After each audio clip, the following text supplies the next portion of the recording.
Friends, ఇది జంపన్న గద్దె, జంపన్న సమాధి అన్నట్టు. ఆయన బొంద పక్కనకెళ్ళి ఈ వాగు ఉన్నందుకేమో ఆ పేరు జంపన్న వాగు అంటని దానికి పేరు. ఫ్రెండ్స్, ఇది జంపన్న వాగు, ఇది జంపన్న వాగు. జంపన్న గద్దె అనేది ఇక్కడ ఈ చెట్టు కాడ ఉన్నది అన్నట్టు. ఆ గద్దె ఇంతకుముందు చూపించిన మీకు. అయితే ఇది ఇవతల సైడ్ వచ్చేసి వీడియో తీస్తున్నాం. మెట్లు కట్టిండ్రు మొత్తం వాగు కింది వరకు, అడుగు వరకు మెట్లు కట్టిండ్రు. కాకపోతే నీళ్ళు ఏమీ లేవు, మొత్తం బర్రెలు పందులు తిరుగుతున్నాయి, ఏమైతే లేవు ఇక్కడ నీళ్ళు. అంటే ఇప్పుడు ప్రస్తుతానికి ఎండలు కొట్టడం వల్ల వర్షాలు అనేటివి లేవు అన్నట్టు. వర్షాలు లేనందుకు ఈ విధంగా అవుతుంది. మీకు ప్రశాంతంగా చూడడానికి మాత్రమే ఇప్పుడు చూపించడానికి ఎండాకాలంలో వస్తే క్లారిటీ అనేది ఏది ఏముంది ఎక్కడ ఉంది అనేది తెలిసిపోతుంది అని చెప్పేసి మాత్రమే ఇప్పుడు వచ్చిన. ఆ జాతర టైంలలో వస్తే మీకు అసలు కాలు పెట్టడానికి కాదు కదా, ఏం పెట్టడానికి గీయటంగా సందు ఉండదు, అది విషయం. ఇప్పుడు ఇక్కడ నుంచి మేడారం 1 కిలోమీటరు, అంటే జంపన్న వాగు నుంచి 1 కిలోమీటర్ పోవాలి. ఇక్కడ కనిపిస్తుందా? ఇప్పుడు ఇక్కడ నుంచి స్ట్రేట్గా 1 కిలోమీటర్ వెళ్ళిపోవాలి మనము. వెళ్ళిపోతే ఆడ మేడారం, ఆడ జాతర ఎట్లా జరుగుతుంది, ఎక్కడెక్కడ ఉంటుంది, ఏం జరుగుతుంది అనేది మనం చూద్దాం. ఓకే,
ఫ్రెండ్స్, ఇది కోడెలను కట్టు స్థలం అని చెప్పేసి ఇక్కడ పెట్టిండ్రు ఒకటి.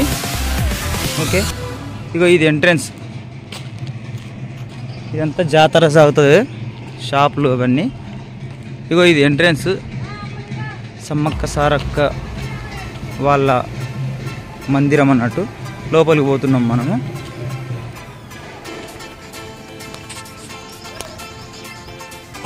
ఇట్లా లోపలికి వస్తుంటే ఈడొచ్చేసి బంగారం జోకుతారు.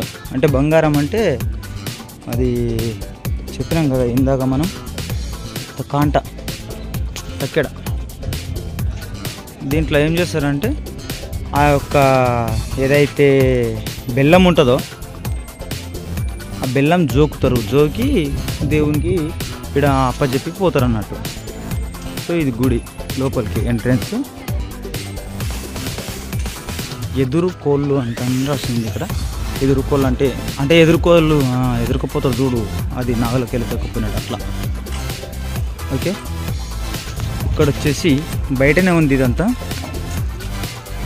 సమ్మక్క సారక్క జాతర మేడారం. ఓకే, మేకలు కోయబడినాయి ఇక్కడ బయట.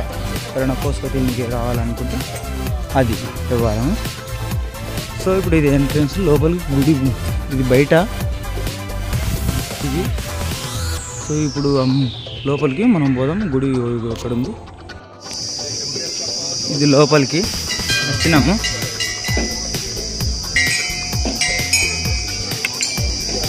ఇంత ప్రశాంతంగా బయటికి వెళ్ళి అది మనం మాత్రము ఆ టైము జాతర జరిగినప్పుడు మాత్రం రాలేము, చూడలేము అస్సలకే.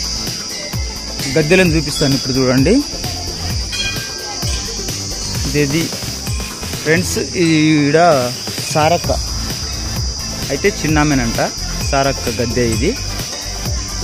ఇది వచ్చేసి ఇక్కడ గోవిందరాజు గద్దె. ఓకే, చూపిస్తా క్లారిటీగా.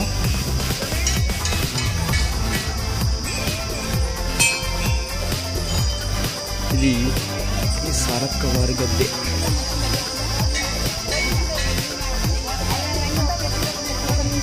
సారక్క వారి గద్దె. సారక్క గద్దె ఇక్కడ చూసిండ్రు కదా మీరు, ఇక్కడ కిందికి.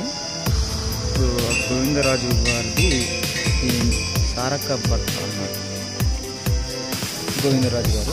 తర్వాత వీళ్ళిద్దరు ఇక్కడ ఉంటే, ఇక్కడ ఆపోజిట్లో పైన అంటే పెద్ద ఆమె పైకి, చిన్నోళ్ళు కిందికి అని అంటారు కదా, అట్లా అన్నట్టు. ఈ సమ్మక్క వారి దేవస్థానం గద్దె.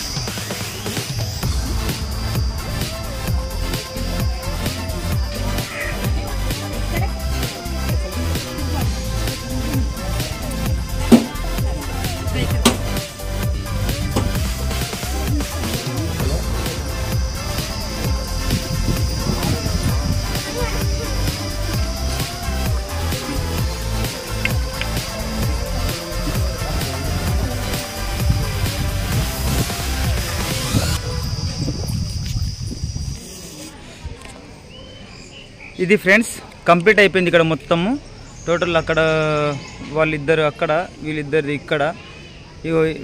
అంటే ఏమీ లేదు. సమ్మక్క సారక్క గోవిందరాజు, పగిడిద్దరాజు గోవిందరాజు ఫ్రెండ్స్. పగిడిద్దరాజు గోవిందరాజు సమ్మక్క సారక్క వీళ్ళ నలుగురి జ్ఞాపకార్థకంగా వాళ్ళ యొక్క గద్దెలను కట్టి ఇక్కడ జాతర కొనసాగించడం జరుగుతుంది. ఇది కంప్లీట్ అయిపోయినట్టే వీడియో. ఓకే, అందరికి కూడా చూడండి.